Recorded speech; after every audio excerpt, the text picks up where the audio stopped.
Now listen to this. This is very deep. What is your self-worth? Who will decide your self-worth? You yourself or God Almighty?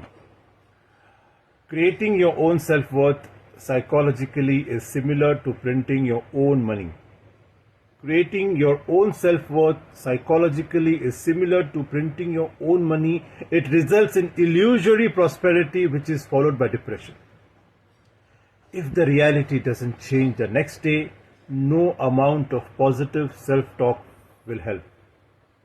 Similar to psychiatric drugs, self-help sessions can temporarily elevate mood, but after a few hours, the high wears off and depression sets in. Society sets expectation for how one should behave or feel and see oneself.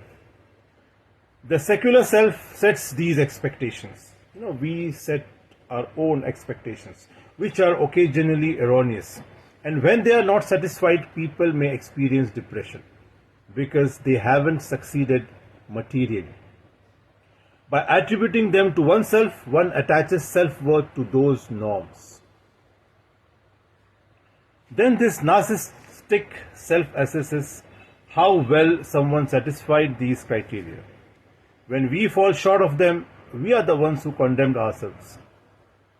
In Islam, one's self-worth primarily derives from Allah, God Almighty, and the value and principles of Allah to which one commits oneself, not from our own personally chosen standards.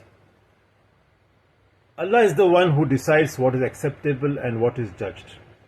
It is not our place to judge, because when we do so from our own limited and shallow perspective, we set ourselves up for failure and psychological issues.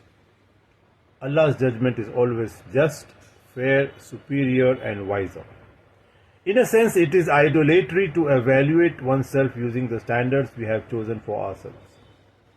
The majority of secular strategies for discussing the self rely on setting norms while excluding God. It is a sort of self-worship that harms both people and society.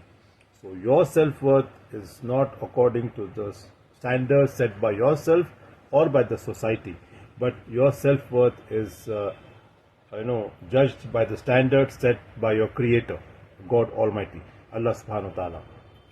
So connect with Allah and realize your self-worth. Everybody has a high status in the eyes of his Creator. It is we ourselves who elevate ourselves or degrade ourselves. So connect with Allah, read the Quran, understand the Quran, and go ahead in life.